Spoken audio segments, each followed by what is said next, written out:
ನೀವು ನೋಡ್ತಿದ್ರಾ TV 46 news Kannada. ನಾನು ಮೇಘನಾ ಲೋಕೇಶ್. ಬೆಂಗಳೂರು ಮಂಗಳೂರು ರಾಷ್ಟ್ರೀಯ ಹೆದ್ದಾರಿ 75ರ ಬೈರಾಪುರ ಚಾವಲಗೆರೆ ಟೋಲ್ ಗೇಟ್ ಬಳಿ ಇರುವ ಶೌಚಾಲಯಕ್ಕೆ ಗ್ರಾಮಸ್ಥರು ಬೀಗ ಹಾಕಿ ಆಕ್ರೋಶ ವ್ಯಕ್ತಪಡಿಸಿದರು.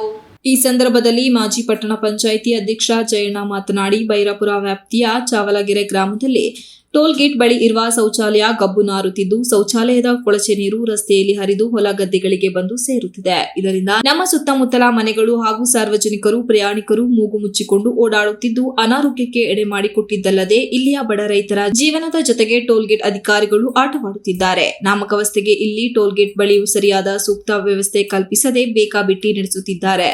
ಟೋಲ್ ಗೇಟ್ ಸುತ್ತಮುತ್ತಲ ಗಿಡ ಗೆಂಟೆಗಳು ಬೆಳೆದು ನಿಂತಿದೆ ಹಾಗೂ ಪ್ಲಾಸ್ಟಿಕ್ ಕುಡಿದು ಬಿದ್ದ ಬಾಟಲ್ಗಳು ಇವೆ. ಕುಡಿಯುವ ನೀರಿನ ವ್ಯವಸ್ಥೆ ಆಗಲಿ, ಆಂಬ್ಯುಲೆನ್ಸ್ ವ್ಯವಸ್ಥೆ ಆಗಲಿ ಯಾವುದೇ ಒಂದು ವ್ಯವಸ್ಥೆಯೂ ಕೂಡ ಇಲ್ಲವೆಂದು ಆರೋಪಿಸಿದರು. ಹಾಗೂ ನಿರ್ವಹಣೆ ಇಲ್ಲದ ಈ ಟೋಲ್ ಇಲ್ಲಿ ಬೇಡವೇ ಬೇಡ, ಬೇರೆ ಜಾಗಕ್ಕೆ ಸ್ಥಳಾಂತರ ಮಾಡಬೇಕೆಂದು ಪಟ್ಟು ಹಿಡಿದ ಕೂಡಲೇ ಸಂಬಂಧಪಟ್ಟ ಅಧಿಕಾರಿಗಳು ಶೌಚಾಲಯದ ಕೊಳಚೆ ನೀರನ್ನು ಸರಿಯಾದ ರೀತಿಯಲ್ಲಿ ವ್ಯವಸ್ಥೆಗೆ ಹೋಗುವಂತೆ ಮಾಡಿ ರೈತರಿಗೆ ಹಾಗೂ ಗ್ರಾಮಸ್ಥರಿಗೆ ತೊಂದರೆ ಆಗದಂತೆ ಸರಿಪಡಿಸಿ ನಂತರ ಅದನ್ನು ತೆರೆಯಬೇಕು. ಇಲ್ಲವಾದರೆ ಉಗ್ರ ಹೋರಾಟ ಮಾಡುವುದಾಗಿ ಎಚ್ಚರಿಕೆ ನೀಡಿದರು. ಒಂದು ಸರ್ವಿಸ್ ರೋಡ್ ಸಹ ಮಾಡಿಲ್ಲ.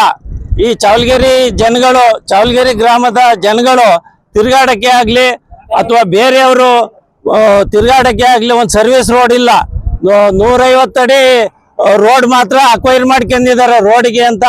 ರೈತರುಗಳು, ಪಾಪದ ರೈತರುಗಳ ಜಮೀನೆಲ್ಲ ಅಕ್ವೈರ್ ಮಾಡ್ಕೊಂಡು ಇವತ್ತು ಏನು ಮಾಡಿಲ್ಲ. ಮುಂದಿನ ಪ್ರಕರಣಕ್ಕೆ ತಗೊಳಕ್ಕೆ ಈ ತರ 150 ಅಡಿ ಉದ್ದ ಅಕ್ವೈರ್ ಮಾಡ್ಕೊಂಡು ಇವತ್ತು ಏನು ಸರ್ವಿಸ್ ರೋಡ್ ಮಾಡಿಲ್ಲ, ಅವೈಜ್ಞಾನಿಕವಾಗಿ ರೋಡ್ ಮಾಡಿದ್ದಾರೆ. ಇದ್ರ ಬಗ್ಗೆ ಯಾರು ಗಮನ ತಾಳ್ತಾ ಇಲ್ಲ. ಇದಕ್ಕಿಂತ ಹೆಚ್ಚಾಗಿ ಈ ಶೌಚಾಲಯ ಇವತ್ತು ನಮಗೆ ಊರಿನ ಪಕ್ಕಕ್ಕೆ ಬಂದಿದೆ. ಊರಿನ ಪಕ್ಕಕ್ಕೆ ಬಿಟ್ಟು ಬೇರೆ ಕಡೆ ಬದಲಾಯಿಸಬೇಕು ಅಂತ ಈ ಮೂಲಕ ಕೇಳ್ಕೊಳ್ತಾ ಇದ್ದೀನಿ. ಈ ಸಂದರ್ಭದಲ್ಲಿ ಚಾವಲಗೆರೆ ಗ್ರಾಮಸ್ಥರು ಹಾಗೂ ಪ್ರಯಾಣಿಕರು ಇದ್ದರು.